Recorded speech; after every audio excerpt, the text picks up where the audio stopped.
Yo, what's going on, guys? CVO R95 back again, bringing you guys a top 5 Jordans I wish I owned video.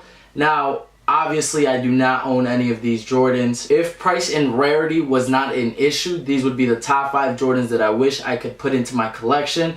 Now, there are more than 5 Jordans that I do want. I probably want at least over like 50 of them. I thought this would be kind of a fun video, and I narrowed it down to the top 5 Jordans that I wish I could have. These are going to be in no particular order. Hopefully you guys do enjoy the video, and let's get right into it. First shoe we have up is the Air Jordan 1 Fragment. This was a collab done between Jordan and Nike, and as well as designer, and I know I'm going to fuck this one up, Hiroshi Fujiwara. In my opinion, I think they did a really great job with this shoe. The colorway is beautiful, blue being my favorite color. That blue really pops out. Kind of reminds me of the black toe ones, but in a blue version. Then what I really do like is that subtle but tiny little detail they have is the thunderbolt on the side of the shoe. I remember when these shoes released holiday season around 2 years ago, and I remember I was on NikeLab.com with my phone and my laptop, and as the timer got to 10 seconds, I got really anxious and nervous. I had a little bit of hope that I was gonna get these, but as soon as that timer went live, immediately it was a sold out screen, and sure enough, I struck out on them. The aftermarket prices for these, at least going off Flight Club, can go for around $1,500 to $2,000 in my size. That probably won't be in my collection for a while, so that's the very first shoe that we have. Moving on to the second shoe, we have the Air Jordan 3 Black Cement. Now, I know this is a shoe that isn't that rare. This is a pretty easier shoe to come by. This to me is a shoe that I would have at least 5 pairs of. Really hoping that they do remaster this one within the next year or two, because I will definitely do everything I can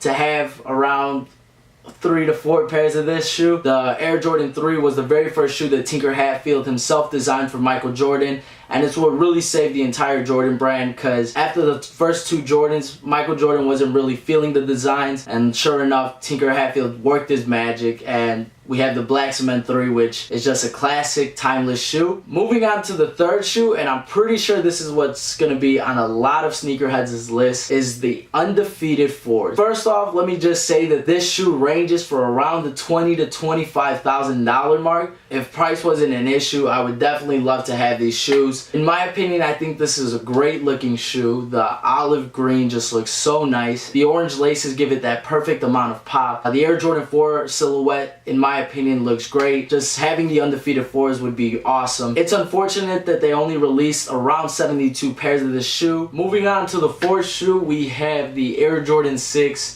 PE that was done for Tim Howard. Basically an all-white 6, but it has navy paint right by the midsole. I'm not sure what those are 100% called, but it also has white speckles on it. It has a translucent iced out tongue. What I also like about the shoe is that it's basically, the whole upper is 3M, so I know Tim Howard did put a photo up with the shoes on his Instagram, and it looks like a real simple shoe, but in my opinion, I think it looks great. 6s are also one of my favorite models, so there was also a rumor that this pair was going to be coming out just without the 3M.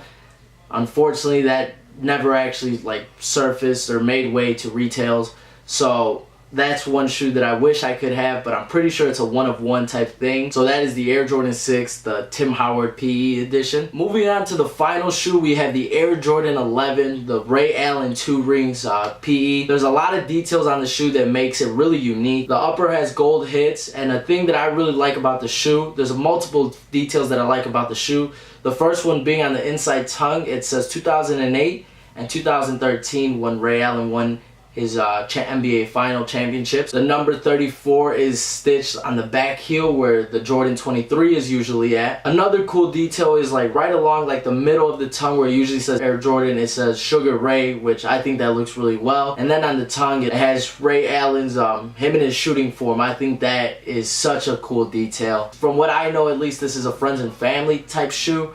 Very rare. Probably will never ever see retail. That is one shoe that I wish I could honestly own in my collection. That would be really great just to own it. It's such a beautiful looking shoe. So that's gonna wrap up the top 5 Jordans I wish I owned. It was very hard for me to narrow it all down to just these 5, because there are plenty of other Jordans that I do want. There are plenty of PEs, college exclusive shoes, and just even very rare shoes that did hit retail and you just can't get. Definitely feel free to drop a comment below as to what your guys' top 5 shoes you wish you owned were. If you guys did enjoy the video, make sure to hit that thumbs up button. It really does go a long way. Any new viewers, hit that subscribe button so you guys don't miss any more future videos, and I'll see you guys in the next video.